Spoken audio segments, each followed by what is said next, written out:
তোমাদের জন্য আরও একটা থালা সাজানোর ভিডিও নিয়ে চলে আসলাম। তো চলো দেখা যাক আমি কি কি দিচ্ছি।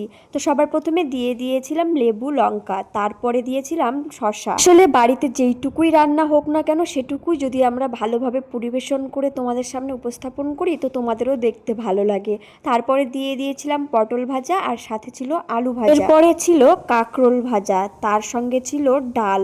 ডালটা হচ্ছে মুসুর ডাল। আসলে রান্না করতে আমার ভীষণই ভালো লাগে আর এই রান্নাগুলো সবকিছু আমি নিজের হাতেই করেছিলাম। আর এরপরে ছিল দেখো চিংড়ির চচ্চড়ি, যেটা আমি করেছিলাম আলু দিয়ে। এরপরে ছিল আলু ফুলকপি দিয়ে রুই মাছের ঝোল, আর তার সাথে ছিল চিকেন কষা। তোমরা দেখতেই পাচ্ছ থালাটা আমার অনেকটাই ছোট হয়ে গেছিল, আমি বুঝতে পারিনি, যার জন্য চাটনিটা আমার সেখানে ধরেনি, আমি নিচেই দিয়ে দিয়েছিলাম। আর চাটনিটা ছিল জলপাইয়ের। তো দেখো আজকের আমার থালা সাজানোটা তোমাদের কেমন লাগলো তোমরা অবশ্যই কমেন্ট করে জানাবে। আজকের ভিডিও এই পর্যন্ত, সবাই ভালো থাকবে।